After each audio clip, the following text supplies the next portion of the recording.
My grandma's house was a museum of forgotten things, a place where dust motes danced in the slivers of sunlight cutting through heavy drapes. The attic was my favorite, a treasure trove of the past. That's where I found her. A vintage porcelain doll, sitting in a dusty rocking chair. Her painted-on eyes were a little too wide, a little too knowing, and a faint, unnerving smile was permanently etched on her face. Her name, according to a faded tag on her lace dress, was Lily. I brought her down to my room, more as a joke than anything else. My friends thought she was creepy, and honestly, so did I. One night, after a particularly bad day, I was sitting on my bed, staring at Lily perched on my dresser. A strange, reckless idea popped into my head. What if I told her a secret? I thought, a sarcastic grin on my face. It was just a doll, after all. What harm could it do? So, leaning in close, I whispered it. The one secret I had never told a single soul, a dumb, embarrassing thing I did back in middle school.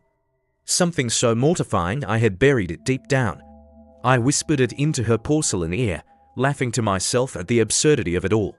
Then I went to sleep, completely forgetting about my little confession. The next morning, sunlight streamed into my room, and my eyes landed on the dresser.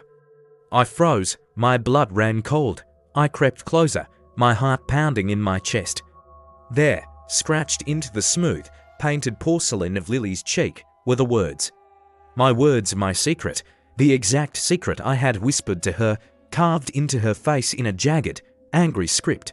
It was impossible. It had to be a nightmare. But I was wide awake, and the scratches were real, deep, and undeniable. I never spoke a word near that doll again.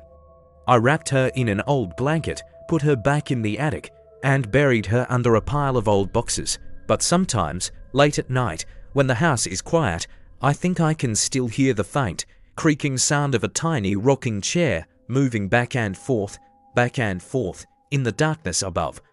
Thanks for watching, and if you have any strange doll stories of your own, let me know in the comments. Don't forget to like and subscribe for more spooky tales.